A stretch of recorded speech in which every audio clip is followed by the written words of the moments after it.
I'm Sam Roberts of the New York Times, and welcome to the New York Times Close-Up.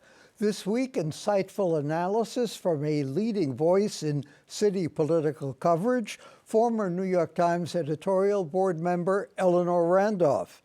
But first, a week that did radically reshape New York City politics, Zohran Mamdani's election as the city's first Muslim and Democratic Socialist mayor.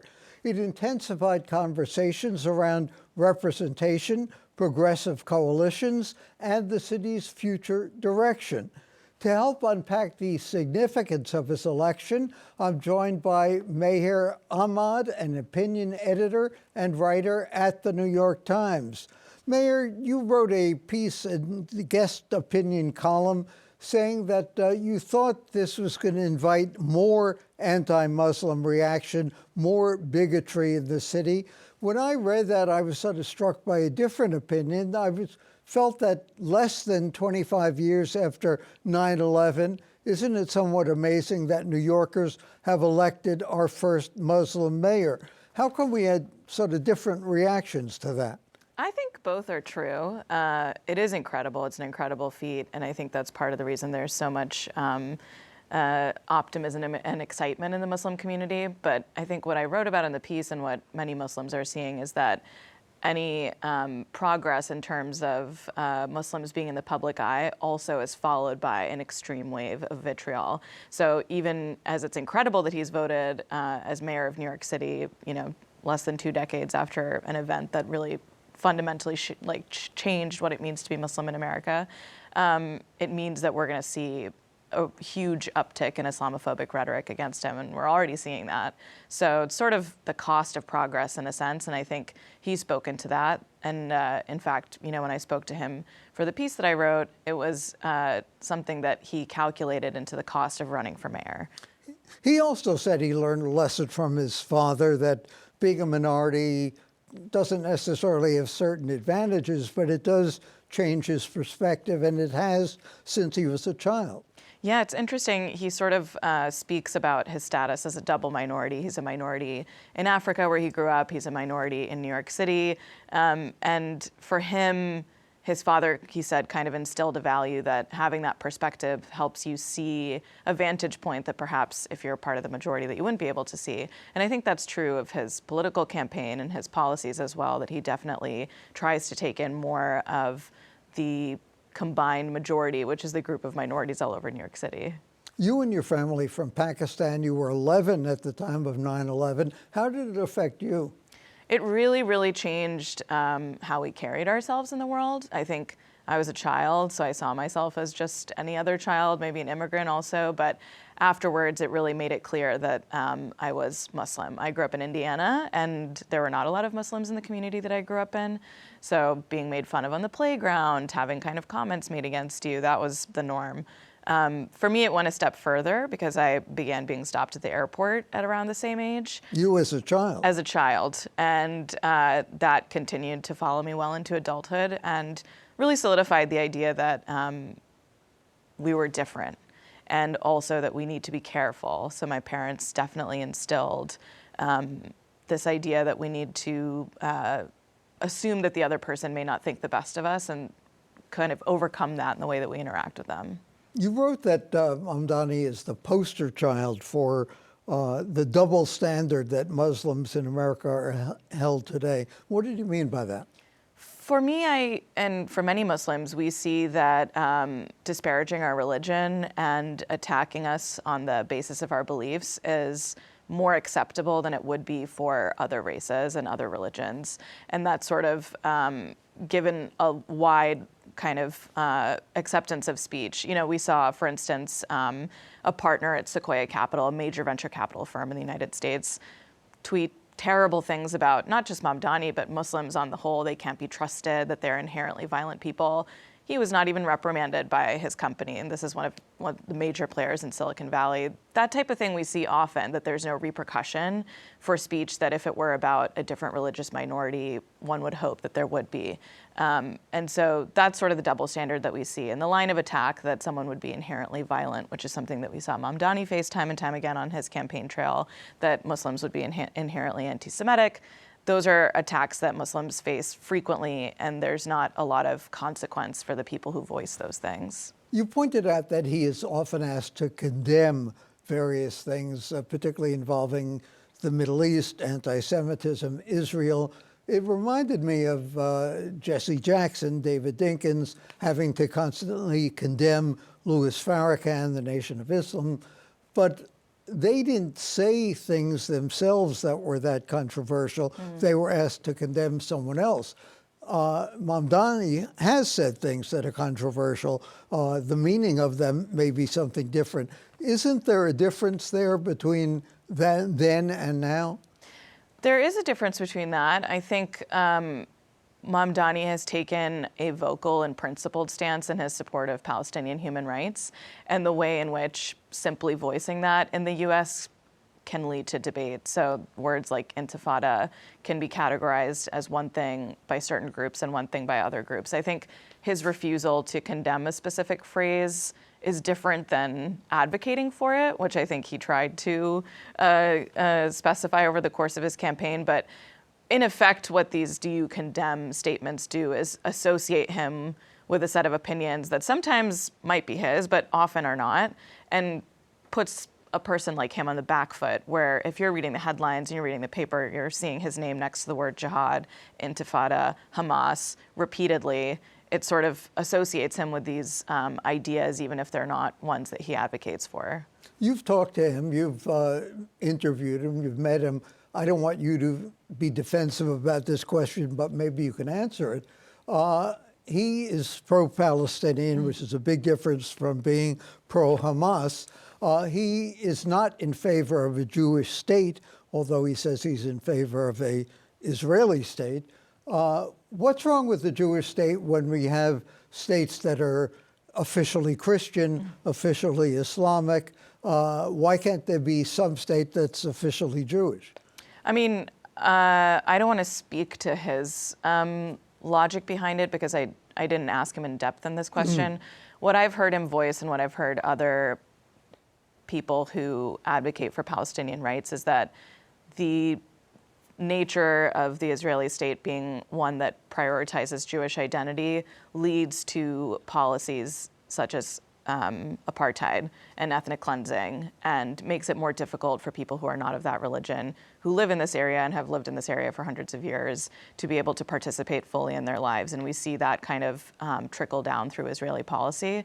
So that's what I hear when I hear him say that it doesn't mean that he's calling for an eradication of the state altogether, but that in this specific instance where we've seen mass violence, one that's been underwritten by the United States government, which is part of the reason why I think it's different than calling out other states that have, religious makeup. Pakistan, for instance, is a Muslim state. That is of particular focus for Americans because our tax dollars are going towards weaponry that's killing lots of innocent civilians and is backed up by a policy that prioritizes one religious group over the other. It's probably too early to ask about this in terms of the election, but certainly not in terms of the primary. What has the reaction been in the Muslim world, Pakistan among other places, to the fact that America's biggest city, a city that has more Jews than any place except Israel, has elected a Muslim mayor? I think there's a lot of glowing pride. I received messages, not just from family members in Pakistan, but various people I've met all over the world in Muslim-majority countries. A woman I worked on a piece with in Gaza sent me a message of congratulations.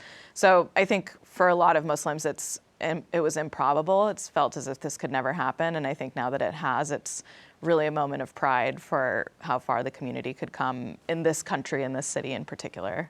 You said in that op-ed piece in the Times that Islamophobia is sort of a misnomer. What do you mean by that? I think phobic implies that there's a inherent fear of the other when I see it as a bigoted form of racism.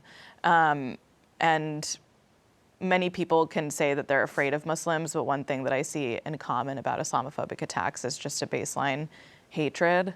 And to categorize it as phobia feels a little bit besides, the actuality of what's happening. But at this point, it's a label that encompasses a lot of things. What do you think it says about New York that he did get elected? I think that it's a reflection of what this city is. This city is made up of many, many immigrants. It's made up of people who are worldly and engage with the world and engage with lots of different ideas. There's close to 1 million Muslims in New York City. So I think a lot of New Yorkers interact with Muslims in a daily way and understand that just attacking a candidate based on his faith doesn't necessarily hold water. If you know someone who's Muslim, it's a lot more difficult to take in kind of propaganda points against them because you see a real person in your life who stands, in defiance of those ideas. So to me, it's really a reflection of New York City being a city that's quite open, actually. I think it's hard for me to imagine him winning in other cities, and it feels kind of like a unique New York moment that a candidate like him was able to succeed to the degree that he did. What do you think he has to do to reassure the New Yorkers who were skeptical about him? I think he did it on the campaign trail, and we've kind of already seen it happen. There was an incident of graffiti at a synagogue, and he very forcefully condemned it. So for me, it's walking the walk, and that's what I heard from a lot of Jewish New Yorkers that I spoke to, both ones that were skeptical of him and ones that were wholeheartedly in support of him. He, more than any other candidate, committed to fighting hate crime. He wanted to increase the hate crime task force budget by 800%. So if he does that, if he carries that out, if he kind of is able to distinguish anti-Semitic attacks from, characterizations that are more, critical of the Israeli state, which often are blended together. If he's able to do that, then I think he would be able to reassure a number of Jewish New Yorkers who feel afraid with good reason, because there's been a massive uptick of anti-Semitism, not just in New York, but across the country. And he's really taken a stance to say, I'm with you, and I see that these things are happening. Do you think he has any special ability to bring people together? I do, in the sense that, one, he's very charming and he's a really powerful orator. He is very charming. Yeah, and I think that It's nice to see a politician smile, too. Smile and be able to connect with everyday people to the degree that he does. I mean, we saw this with his videos in different languages, but I think in a sense, he's almost like a chameleon, where even the dialect that he speaks Spanish in, Dominican and Puerto Ricans, New Yorkers were excited by, and he released a video in Arabic, and it was, his accent was really authentic for a group of people. So I think he's able to see these various cultural groups that make up the tapestry of New York City and speak to them individually, but also say, we're all in this together. This may sound cynical, but is it for real? Which part? Well, the smile, the language, the appeal, is it pandering, patronizing, or is this the real Mamdani? I did not know him before he entered politics. I find him to be a politician still. And politicians, is that good? It goes both ways. I think politicians have to put on a persona. I don't know what he's like behind closed doors, but from what I've heard from peers who've interacted with him for years and years, this is in line with who he's been for a long time. And apparently New Yorkers were willing to take a chance. Yeah. Thanks to Meher Ahmad of the New York Times for joining us. Coming up next, a conversation with former New York Times editorial board member Eleanor Randolph.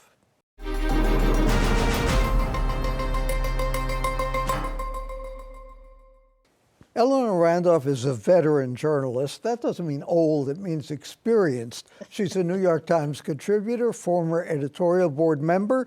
Her sharp reporting and insight have shaped understanding of New York politics over decades. She's also the author of The Many Lives of Michael Bloomberg. Eleanor, thanks for joining us. Was this election this week a turning point in New York politics? Oh, absolutely. I mean, for one thing, Sam, you and I know this, when we talk about the voting blocks, we assume that the young will not vote.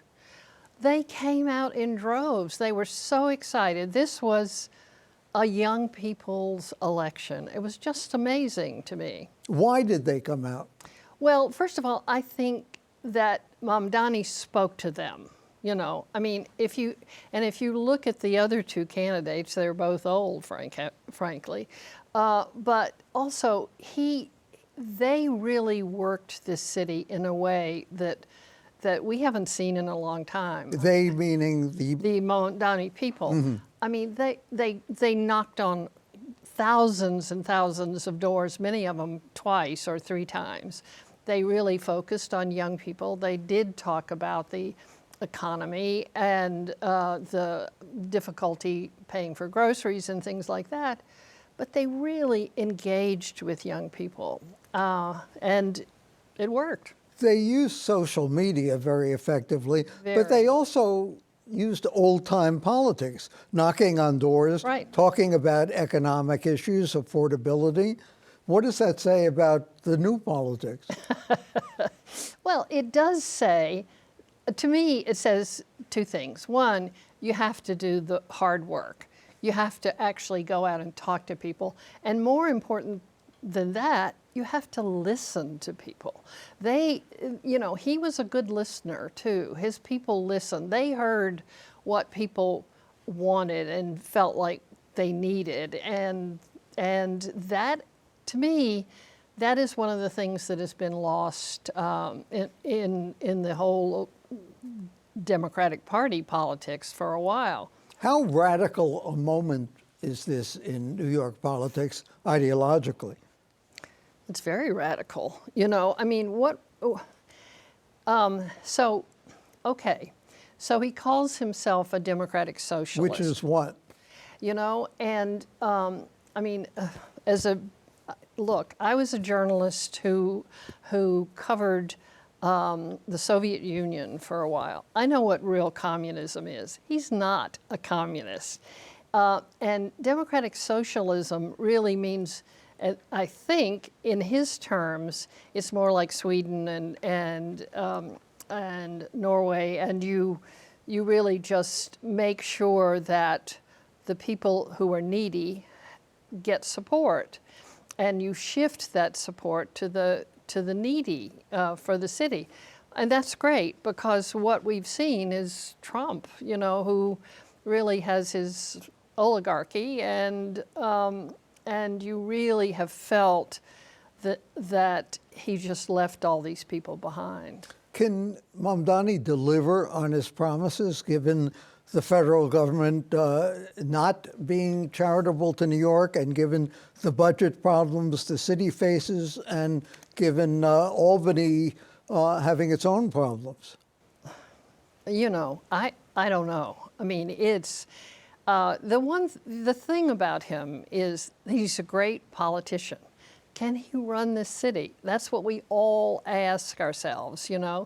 Can we be sure the garbage is going to be picked up? Can we be sure that all the potholes are filled? All the sort of things that make this city run easily. I mean, he's focused on the MTA. The MTA is run by the state. He's focused on raising taxes. That's the state. And so, I mean, I don't know what his relationship is with Hochul, the Governor Hochul, but Hochul's going to need him next year, though, when Probably. she runs for re-election. Probably, yeah, that's right. But I think it's going to be really hard for her to raise any taxes. I mean, because the Republicans are chomping at the bit now. To use him, to use her, and As foils. As foils. Yeah. Yeah. And of course, Trump does want to do that as well, I think. Has he shown a willingness to compromise, to mitigate his policies somewhat? I don't know that he has. It hadn't gotten that far yet. Mm-hmm. The good thing is he is talking to people. He's talking to the pros, He's talked to Bloomberg. Former Mayor Michael Bloomberg. He's talked to Kathy Wild, who runs, this group that deals with all the businesses. He's talked to the real estate industry. He's talked to the people who are quite terrified about him. And so that's a good start, because you've got to set up those lines of communication when things get rough. He named a transition committee, at least a preliminary one. Does that give you any greater confidence? the other, well, a little bit, yes, but he's also said he's going to keep Jessica Tisch as the police commissioner, and that does give me a great deal of confidence. I think she's been great, and there have been sort of nibbles at this point that she said yes, she would vote for him, work for him. So that's comforting. Eleanor, why do you think he won? What was the crucial factor in this election? Not much changed in the polls since the primary. Was it money? Was it debates? Was it union endorsements? Editorials? Certainly the News and the Post were violently against him. Endorsements? What was it that changed anything, or was it all Mamdani's campaign? Well, I think you have to give him credit for a lot of it. But also, one of the things that happened that I thought was really interesting was that Trump, when at the last minute, he came in and endorsed Cuomo. That was a day after Cuomo said Trump hadn't endorsed him. That's right. And so Trump came in and endorsed him. And that, I thought, that elected Mamdani. That in the city of New York, Trump is now such a villain that, especially, this is a city of immigrants. I mean, we thrive on the immigrant communities coming in and helping us and working and all that sort of thing. And so what we've been seeing about Trump, sort of, most New Yorkers are horrified. Maybe not Wall Street, but most New Yorkers are. So I thought it was interesting that Trump sort of gave that extra edge to Mamdani. Was he making mischief, do you think? Or was he really trying to stop Mamdani? I don't think he was trying to elect Andrew Cuomo. I think he really saw, I think Mamdani is a really good foil for him, and he keeps calling him a communist, which of course he isn't. And, and of course Mamdani, his acceptance speech, his opening remark is to quote Eugene Debs, one of the great, most famous socialists in American political history. So I think Trump kind of feels he needs Mamdani to use him as a foil. We started the year with Andrew Cuomo, the mayor presumptive. What happened? What went wrong? To me, Cuomo did everything wrong, and he assumed that because he had done things, and he did. I mean, LaGuardia is an entirely different place now. The airport. Yeah, sorry. The airport, yes. And Penn Station, and the Andrew Cuomo Bridge, Mario Cuomo Bridge, sorry. Someday it'll be the Andrew Cuomo Bridge. Never. But there was this sort of arrogant sort of, I'm Andrew Cuomo, I don't really need to go out very much. I just can, and while he was sitting there thinking that, he had it wrapped up, he didn't do very much, as you probably know. There was Mamdani working, day and night, and it's a classic case of tortoise and hare, And what about Mayor Adams? When you look at his record substantively, he did some good things. How did he squander whatever support he had? I think the perception of Adams is that he has a very corrupt administration. I mean, you have a lot of indictments, you have a lot of people resigning, under pressure. I mean, and the whole back and forth with Trump was so sleazy, and you just felt everything was up for grabs with Adams, and it was unfortunate because he has done some good things in the city. The nationwide impact of electing a Democratic Socialist Muslim mayor in New York City Is this sui generis to New York City, or does it have some real impact, or should it, on the Democratic Party nationally? You know, it should have one impact on the Democratic Party nationally, and that is to look at the way Mamdani carried on this campaign, and the way he listened, and the way he talked to people, and he did a really good job of laying out the issues that people cared about. In a way, sort of that Trump did. Maybe Yeah. not the listening, but the issues. Well, they did. There are a lot of people who talk about the two forms of populism now. You know, the Trump populism, and now the Democratic, maybe Mamdani and your governors of New Jersey and Virginia.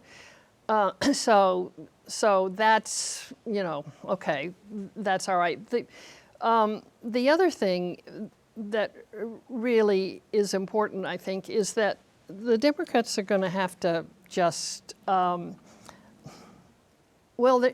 don't know whether they can put up another woman. I hate to say that, but I really have been so heartbroken with the loss of Hillary Clinton and Kamala Harris.